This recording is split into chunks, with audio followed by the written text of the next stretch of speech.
Aujourd'hui, nous allons parler de la tension aux bornes de dipôle montée en dérivation. Voici le petit montage sur lequel nous allons travailler. Nous allons mesurer la tension aux bornes des trois dipôles, aux bornes du générateur, aux bornes de L1 et aux bornes de L2. Je rappelle qu'un voltmètre se monte en dérivation aux bornes d'un dipôle. Je vais vous rappeler comment on utilise un voltmètre. On branche d'abord un fil sur volt, un fil sur com et ensuite on règle le calibre sur 200 ou 20 volts. Je branche le voltmètre aux bornes du générateur. La borne plus du générateur est toujours reliée à la borne volt du voltmètre.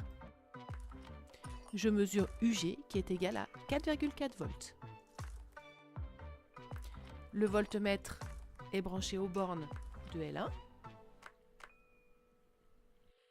UL1 égale 4,4 volts. Le voltmètre est branché en dérivation aux bornes de L2. On trouve UL2 égale 4,4 volts. En résumé, on a UG égale 4,4 volts, UL1 égale 4,4 volts et UL2 égale 4,4 volts. On constate que les trois tensions sont égales. On en conclut la loi suivante. La tension est la même aux bornes de dipôle montées en dérivation. Petit exemple, UG égale 4,5 volts. Quelle est la tension aux bornes de L1 ? 4,5 volts. Et quelle est la tension aux bornes de L2 ? 4,5 volts, car les trois dipôles sont montés en dérivation les uns sur les autres.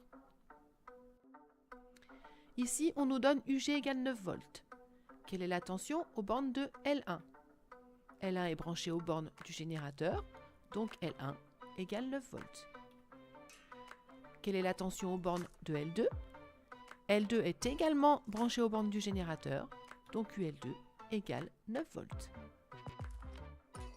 Quelle est la tension aux bornes de L4 ? L4 est branché en dérivation aux bornes de L2, donc la tension aux bornes de ces deux lampes est identique. La tension aux bornes de L4 est donc égale à 5 volts. Ma petite vidéo est terminée et je vous dis à bientôt sur une autre vidéo avec Mini.